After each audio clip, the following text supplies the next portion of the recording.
Michelangelo shared a taste for the solitary with the Canadian pianist Glenn Gould, who gave up public performance in his early 30s and retired to his lakeside retreat, where he could think, compose and indulge his passion for Bach. He didn't fit at all. He was a kind of enfant terrible, one of the most influential artists of our time. And this is quite amazing considering that it's primarily because of the way he played Bach. And not only the Bach that he plays in a normal way with genius, but also the eccentric Bach. Equally, both have influenced us.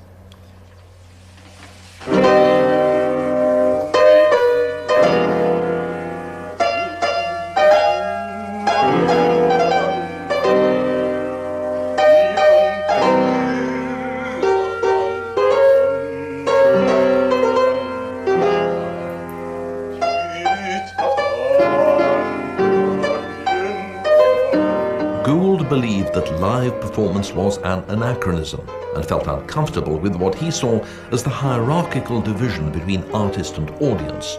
He looked back fondly to the 18th century when performers and public thought of themselves as equals.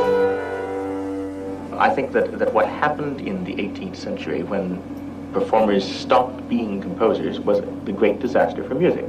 And I think that to look at it today as an irrevocable move and to say that this is not any longer correctable, that we cannot in fact get back to that glorious time when performers had a composer's insight into music and when an audience consisted largely of people who performed and composed for themselves, that we cannot get back to that, I think is simply to say that music is finished.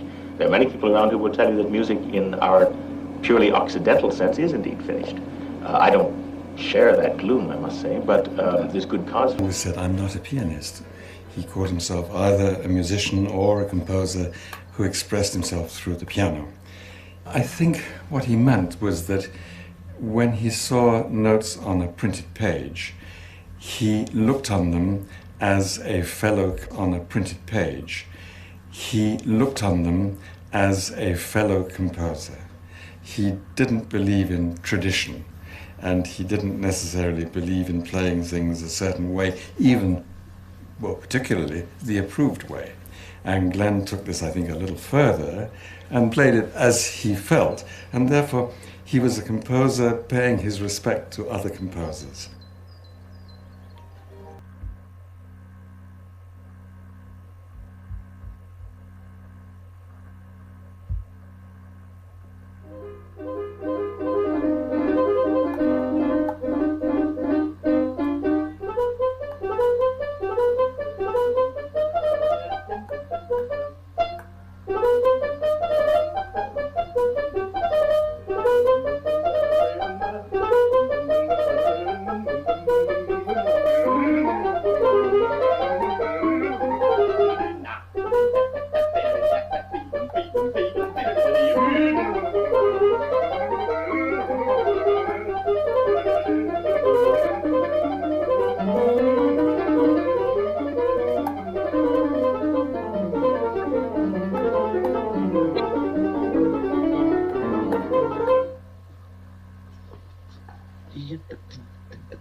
There are human beings whose every gesture one would wish a camera had followed.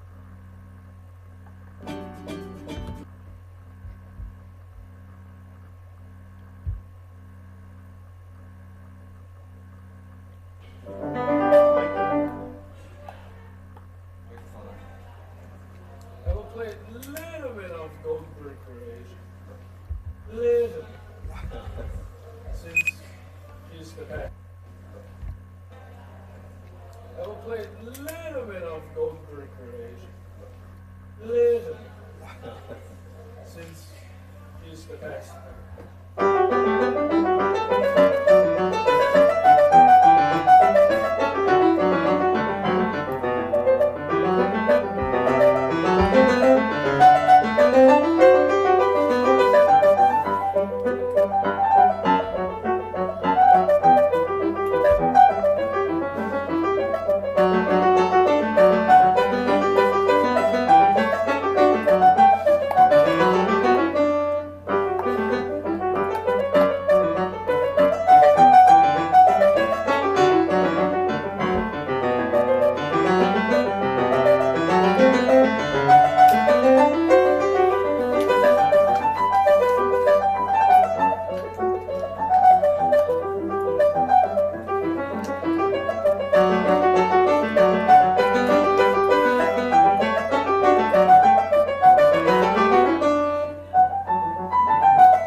He was still not a very well-known artist. So when he was still not a very well-known artist, so when he came to Moscow, the first concert wasn't attended properly. The hall was half full. I came because I remember the name. I remember the name, of course. And he played, of course, he played as Gould played. And in 2 or 3 days there was another concert. It was sold out so much people couldn't get a ticket. I never forget it. And I went to see him, of course, and said hello and how much I enjoyed it. He was a wonderful chap, absolutely wonderful, very warm and very humane, human, very just like you and me, you know, fantastic man.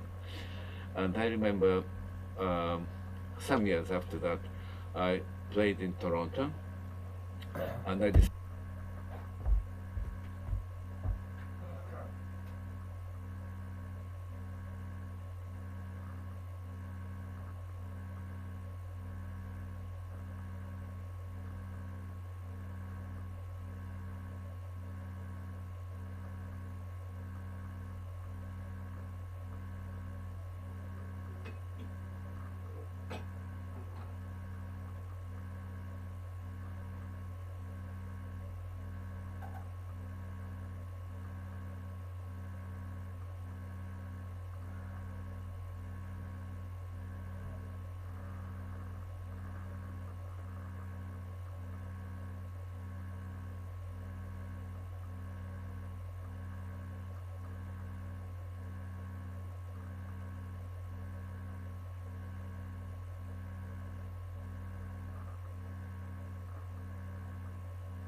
decided to give him a call. I phoned him and said, Mr. Gould, it's Ashkenazi, remember me from Moscow? Yes, of course I do.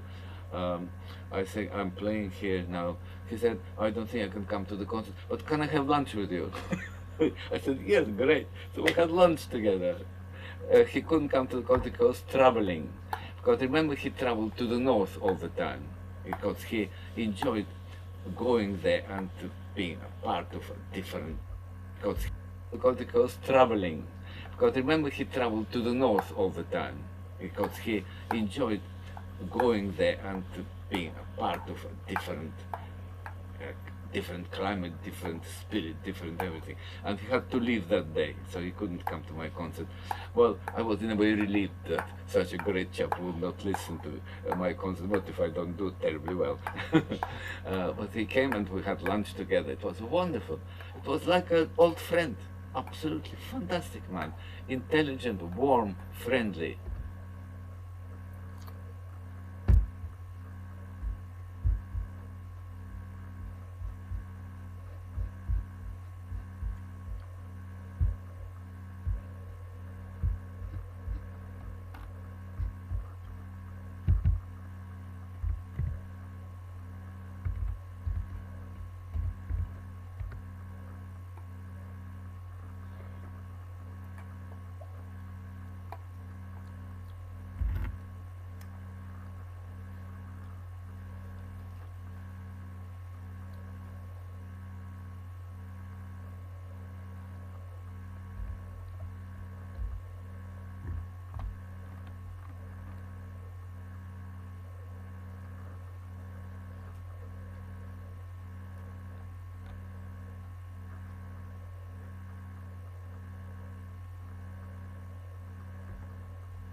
former student was Glenn Gould, and he actually developed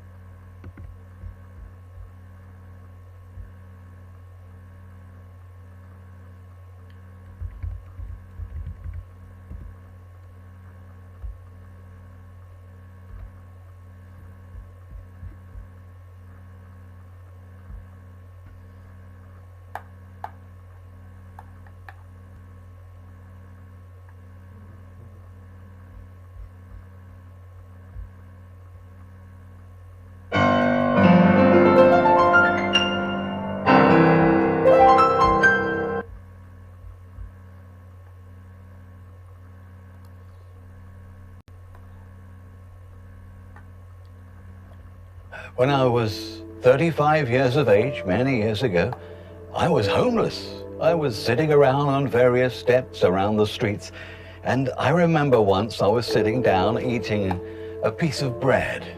I actually had 2 pieces of bread, one for that.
The ideal playing action of the finger should be that all action originates from movement of the first finger joint and not holding this rigid, frozen, and moving from the knuckle, for example, like this.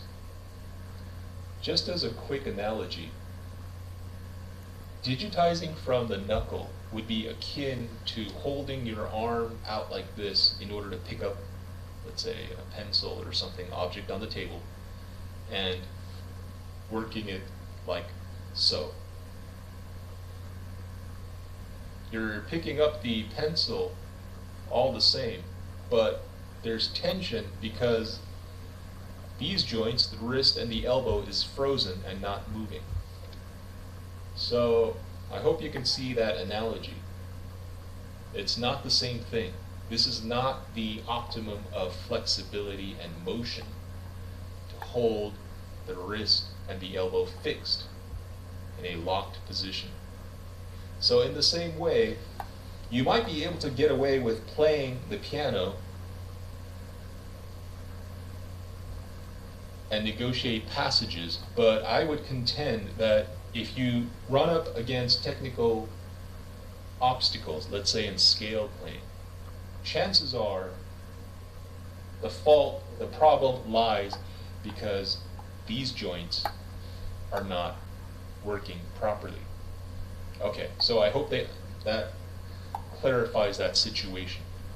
It is critical to make sure in our playing that the first finger joint is the point of origin for every finger stroke at the keyboard. Is the point of origin for every finger stroke at the keyboard. Okay, so conditioning and exercises. Here's a great exercise you can do to open up this first finger joint. You just need a flat surface like so. It can be the lid, down on your piano, table. What you want to do is lay your fingers flat, palm flat on the table. And what you're going to do is hold the second joint down with the other hand so that it's locked. And what you want to do is push forward until you see that first finger joint. Pumped up like that.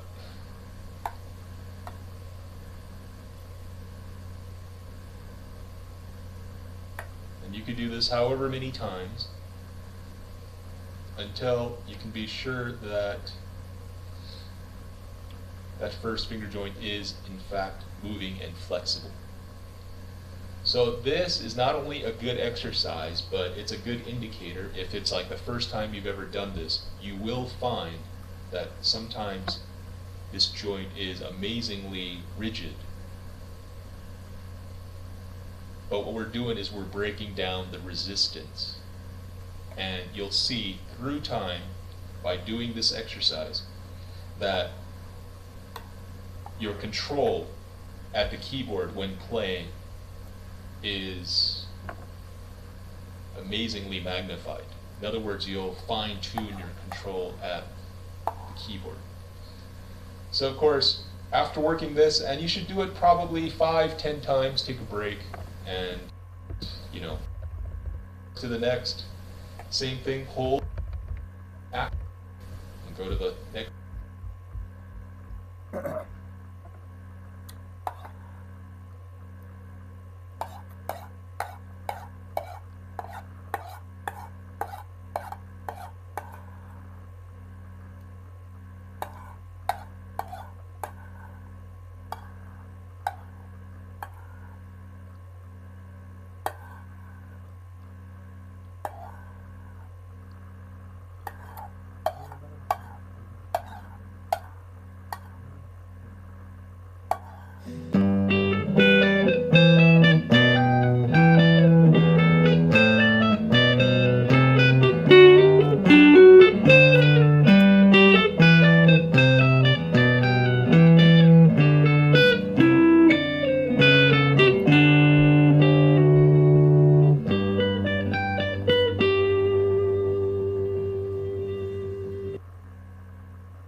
Hey.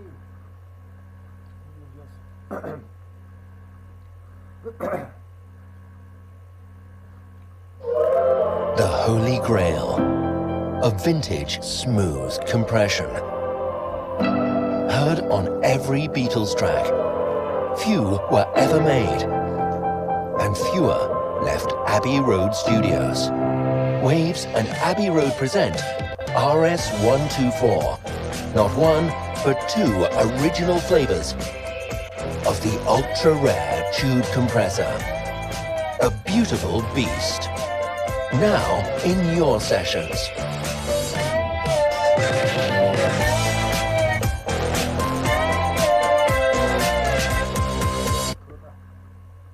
Fast and steady on the piano. The method is quite silly, actually, but nevertheless, it has really helped me out to gain a much better piano technique. In the start, you might laugh quite a bit, and that's totally okay. But if you have a little patience with me, we'll find out later on in this lesson that this quite silly method has so many great aspects. And doing it right. And I'll show you how.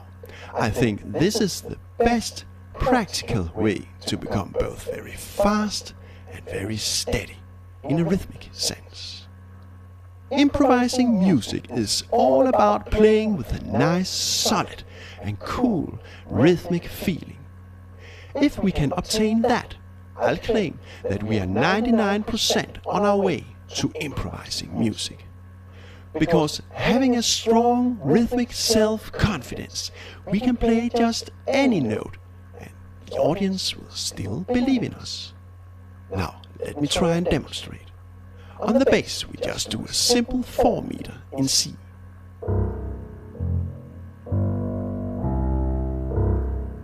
And look, we can actually play every single key in the right hand if we just do it steadily with a strong rhythmic self-confidence. So, I'll try my best now.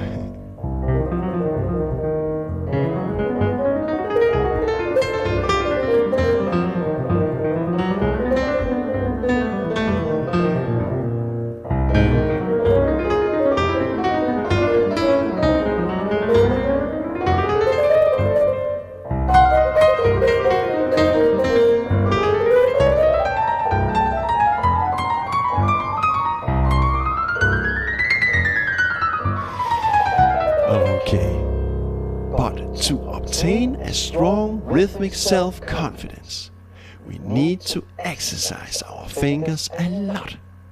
And my problem is that I do actually not sit by my piano very often. Many times I have to do other stuff. And I must also admit, sitting by the piano too long, I just tend to get a little bored. Well, I don't know if you share this feeling with me. But the question is, how do we exercise our fingers on a regular basis when we cannot sit by our piano 8 hours a day? Well, we just have to get ourselves a silly and annoying habit. So here comes my secret method. We simply just go around tapping with our fingers. I know this sounds really crazy, but please hang on and hear me out on this. Because in this lesson I'll show you how we can do this right, in a way so the tapping becomes very beneficial to you.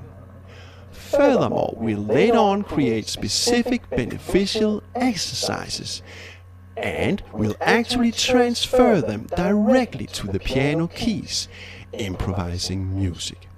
And by the way, by the very end of this lesson, I'll take a big risk and I'll try to show off a little bit.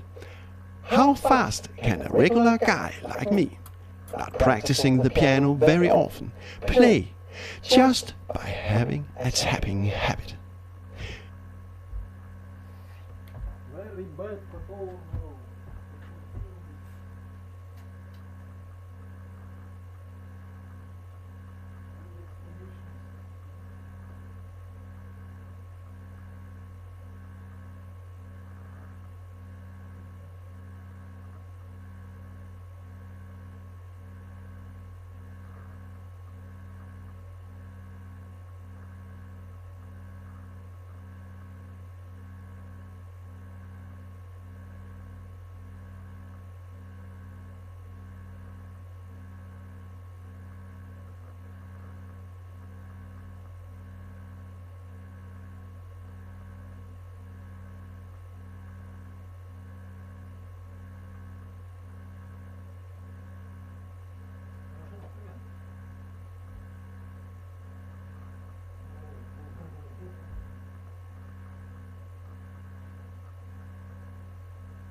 видишь, это неизживаемо. Праздность просто вообще.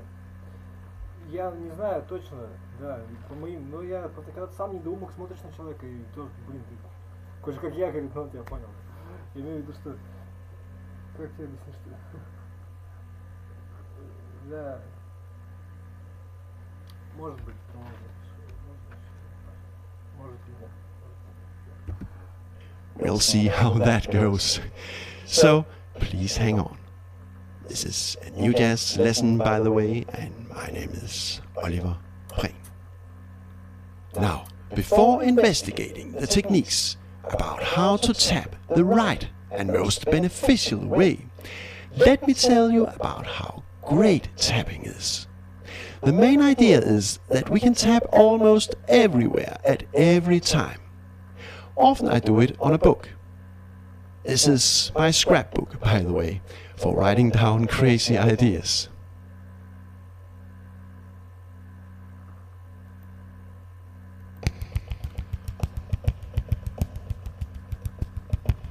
But we can also do it on a table, on the wall, or discreetly on the deck, on our thumb, waiting for the bus, in the bus,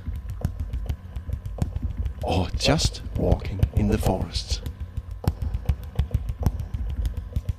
So by tapping we can increase our practice time a lot. And by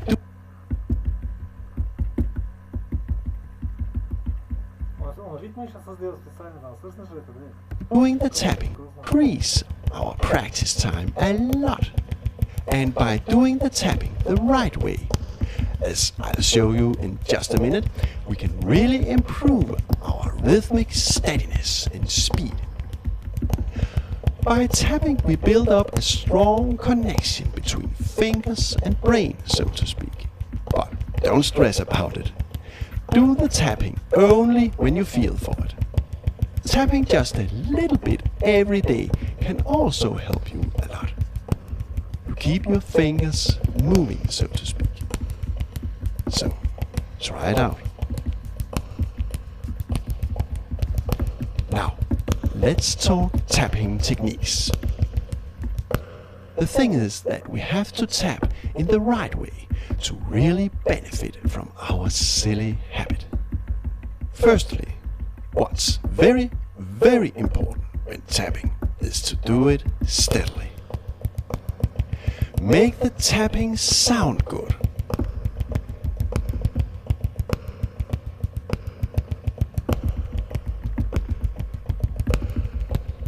Do it slowly. It's so much better and beneficial to tap slowly but steadily than to tap fast and unsteadily. When you feel ready, speed up.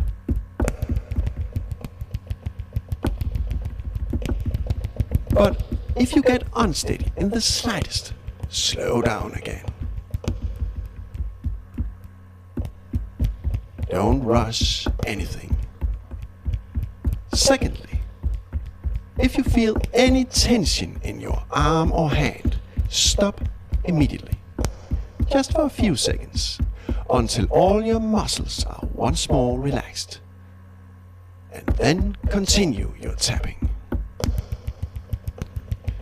Don't ever keep on if you have any tensions. So we just do as many small breaks as we need. It's a sort of reflex we build up. Tension, stop. Relaxed, start. Tension, stop. Relax, start. In that way we educate our brain, so to speak, to always do everything relaxed, cool and easy. if we want to learn to play really fast, that's the only way forward. Thirdly, it's a good idea on a regular basis to check out that you have no unwanted twitches. You can, for example, do that by placing all your fingers on the tapping plate simultaneously. Now, try to tap one finger at a time.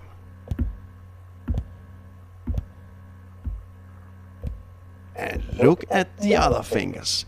They are not allowed to move at all. The fourth ring finger is the hardest one, I think.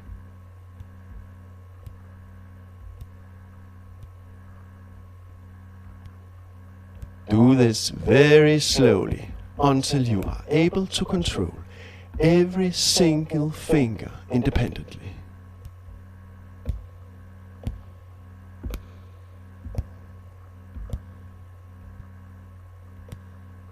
And remember to keep on doing this twitch checkout on a regular basis.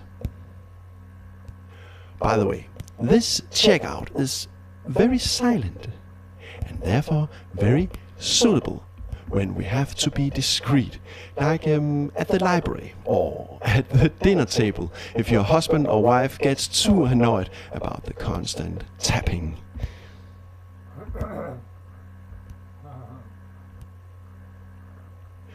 Okay, now it's time for doing some specific and very beneficial tapping exercises. Having done that, I'll show you how we can easily transfer the tapping exercises to the piano keys and use the exercises directly to improvise music. Finally, I'll try to show off and we'll see how that goes. So, please stay tuned.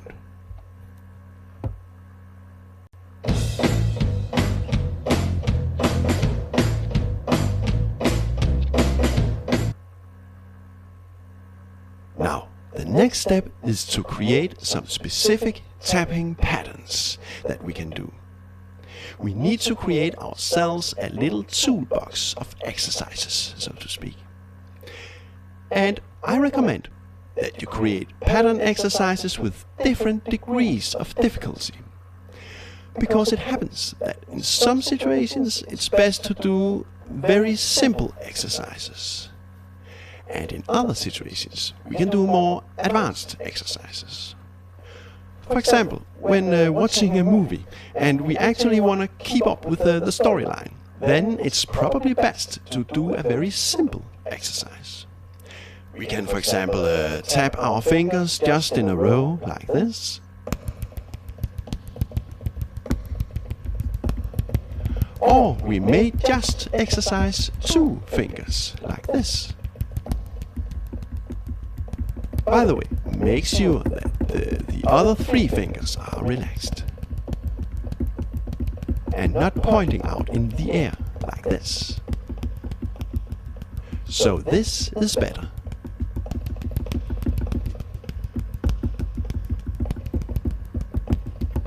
Now, if we can't fall asleep at night, I think that there's nothing better than to practice something more advanced. Actually, these tapping exercises can really make me calm down. Tapping really clears my head. It's pure meditation. And often I fall asleep shortly after. So, at night, I may do a 4 meter in the left hand like this. And then, for example, play 16th notes in the right hand, but with only a 3 taps long pattern, like this.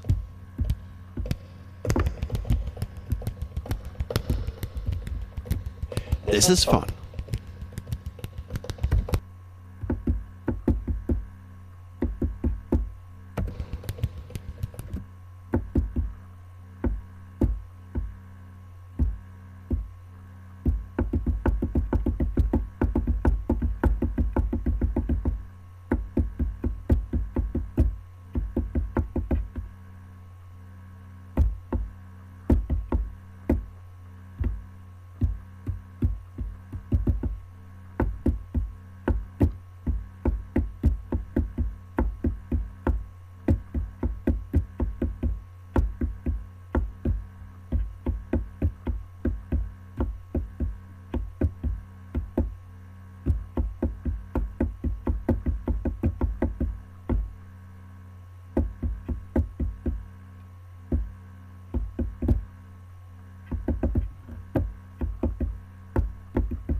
Or maybe in the right hand, a 7-tab long pattern, like this.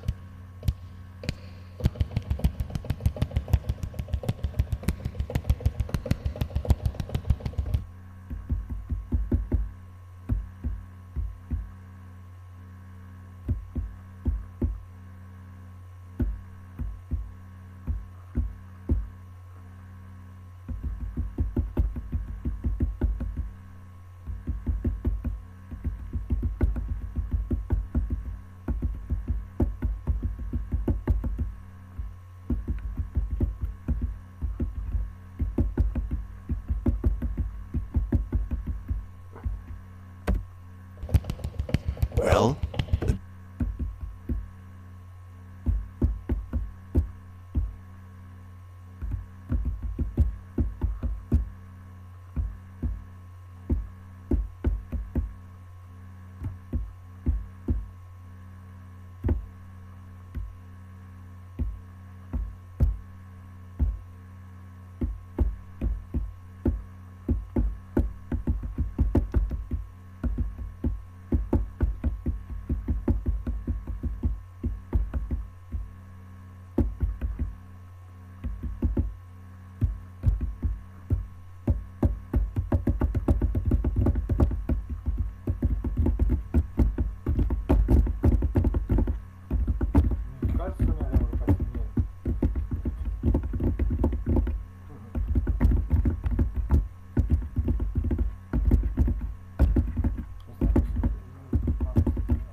possibilities for making our own specific exercises are endless.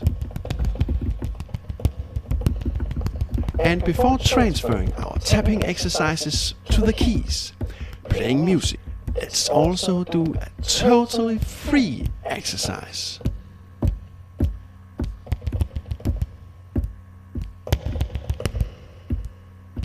Just improvise with your right hand fingers.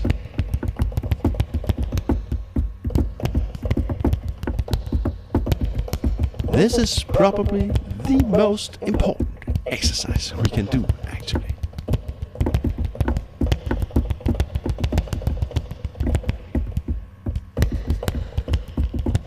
Now, let's transfer our exercises to the piano and make our tapping into music. Imagine we have been sitting in the bus on our way home, practicing our tapping exercise 1. Now we finally have the opportunity to visit our lovely piano. So, what sound can we make out of our tapping exercises? Well, we have a lot of options. But what about playing a pentatonic hand grip and try this out?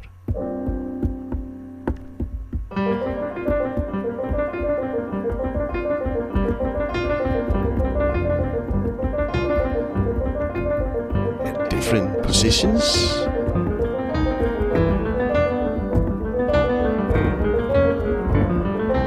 Yes, I can really feel how my tapping practice has improved my piano skills a lot already.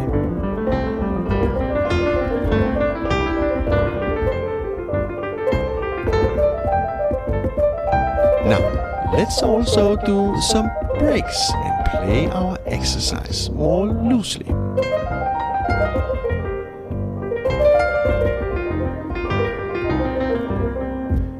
Just play around. Have fun with this.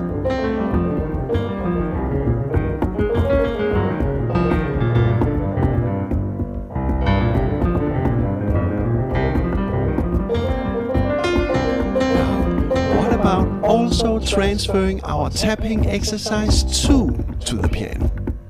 Still using the pentatonic hand grip.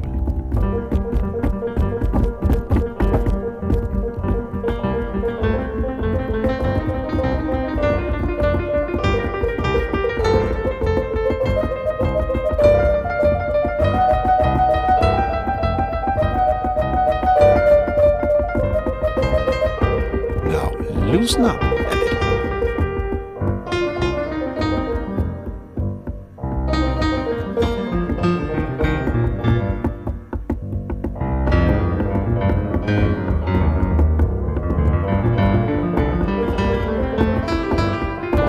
what about our tapping exercise 3? We have been practicing, hopefully not all night.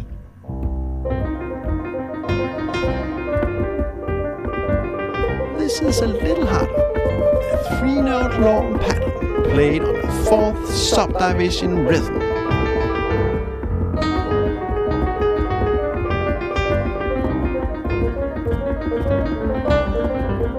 And let's loosen up.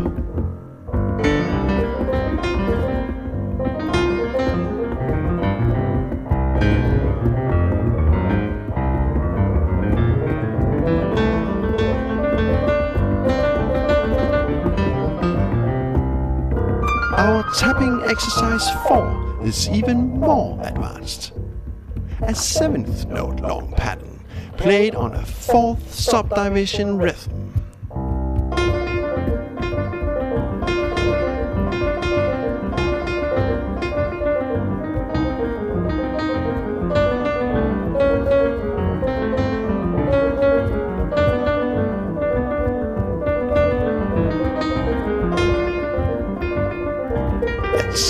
Loosen up.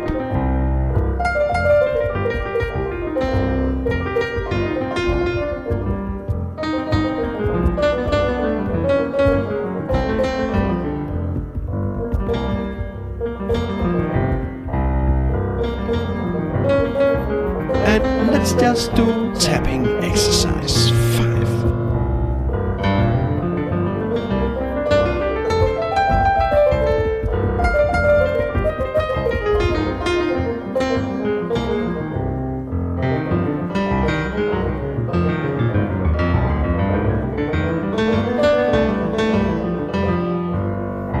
It's when translating our tapping exercises to the piano keys that we can really feel how much we've actually gained from our quite silly tapping habit. It's now our hard work pays off.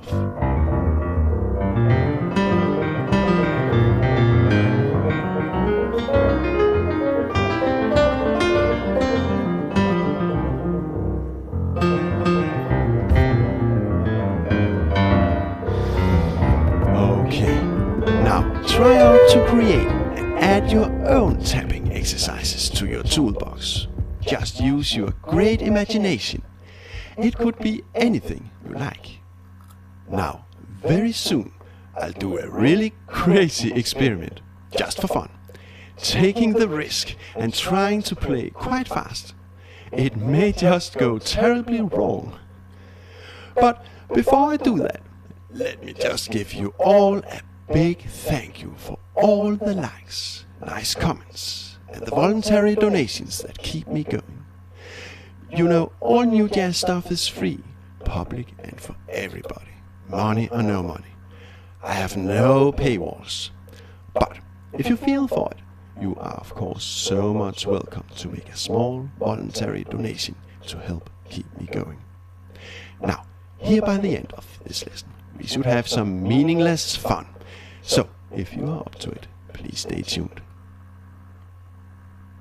Hello, this is Ludwig.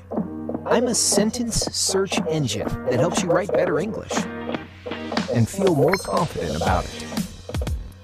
If you have doubts and search for a sentence, I can help make sure it's the best way to write it by giving you contextualized examples taken from Now, for approximately half a year, I have practiced the tapping exercise 1 a great deal. So let's hear out how fast I can do it on the keys. This makes no sense at all, I know. I just feel like showing to you that being the lucky owner of a silly tapping habit has actually been very beneficial to a silly guy like me. And we should also just have some meaningless fun now and then, don't you think so? By now it's also only about 5% of the audience that is left. The hardcore audience. So I guess it's okay at this point to take the risk and just fail completely. Let's start the metronome at 100 beats per minute, playing 16th notes in the right hand.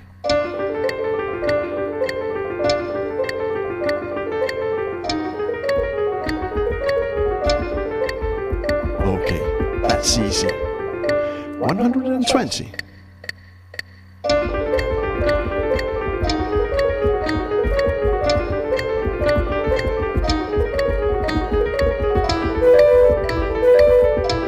$130.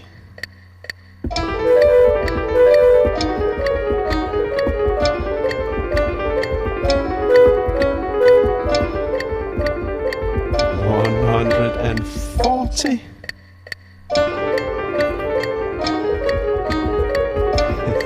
Okay, not any faster, or I'll suddenly fail completely.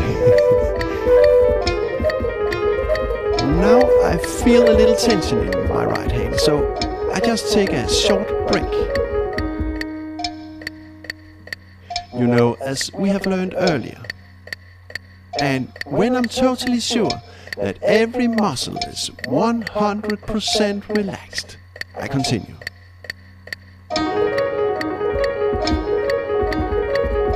And let's loosen up, just have some fun.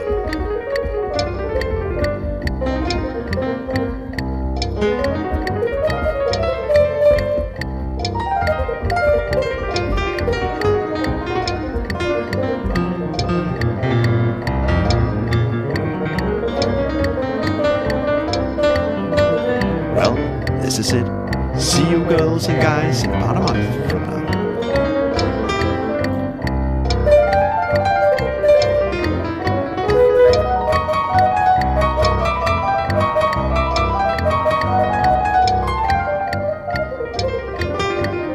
Best and warm regards from Oliver Prey.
Hello, recently there have been a great deal many discussions on the topic of what should be a finger application and how to achieve the shape and a good sound and connection between fingers while teaching a beginner the control. So very many teachers sort of have pupils who struggle with the concept. So this is how I explain. the step on a key concept. So first of all, we all know that the key moves, but it's sort of, you know, when we play, the key goes down, and as soon as we leave it, it springs back. So the very good idea is to do it away from the piano at first. Here is an apple. You're probably thinking why she has an apple. Well, it's just to demonstrate that if you try to teach the shape by holding an apple, I think the student may struggle, because playing the piano requires moving the keys, so you can't hold an apple and play the piano.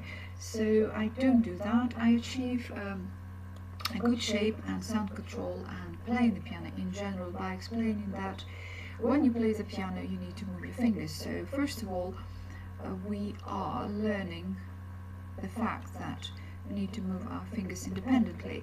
So not necessarily with a good shape at first, then eventually they just have this toned muscle control. I try to avoid using big words. I just say, okay, just, you know, think about it as a good shape like that, so you can have a row of knuckles on the top and knuckles here. And then I use my pencil. This is the best tool in my practice. My students really understood the whole thing. So finger is touched by the soft rubber tip. So, and I would say to them, okay, you're going to keep your hand just nice and relaxed and toned, not completely like, you know, floppy. So they turn around their palms and they say, okay, we're going to start with the third finger, it's the strongest one. So I'm going to push your finger down and you're going to let me do it. So they say, okay, fine. So you found that connection with that bone.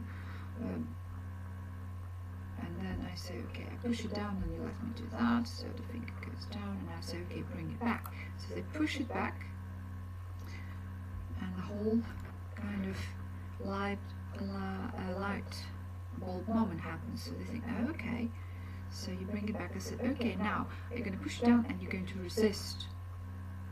And this is what happened. They realize, oh, okay, so the finger really becomes very, very tense. So here at this point they learn about finger being tense and finger being movable and toned. And I say, okay, bring it back completely. So let's see it again. So bring it back. So the finger goes like that. We can try it with the fourth as well. That's usually the finger which is quite weak, but I find it with this exercise they kind of say, no, okay, understood. So the point is not to do this exercise all the time. This is just to teach how the finger can work, because usually before the piano lessons happen, students never had to move the fingers in that sort of way. And then of course we will bring it to the piano so we can connect, for example, second and third fingers. So we're going to go third to second. So importance is to have concept that inside the finger there is a bone and there is a fleshy part. So the connection, I said, okay, let's just press the key down and let's feel the keyboard, bottom of the keyboard.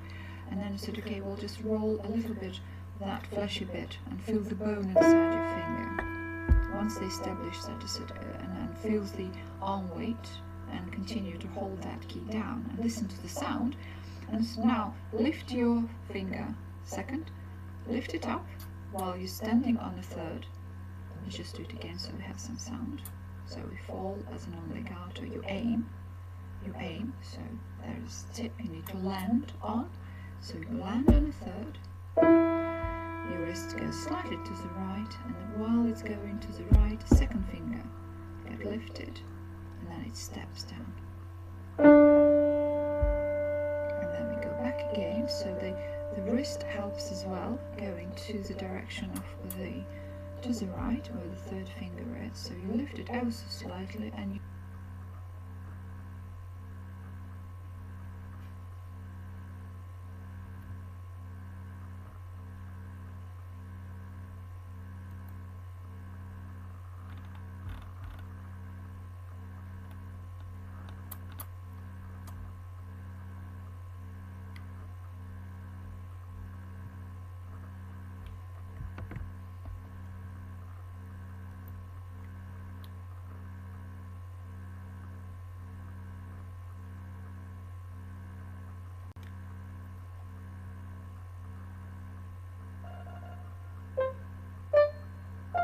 The tapping that Guerrero taught us to do was to gain independence of the fingers.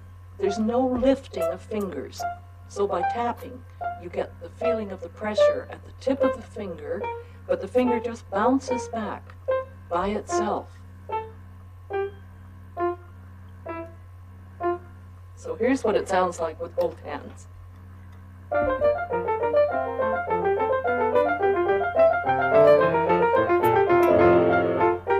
We all learned this detached finger technique from Guerrero, but detached finger technique from Guerrero, but Glenn just had such marvelous technique that he was able to bring it off no matter what he played.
It's time consuming, it's not going to get you around. So the motions of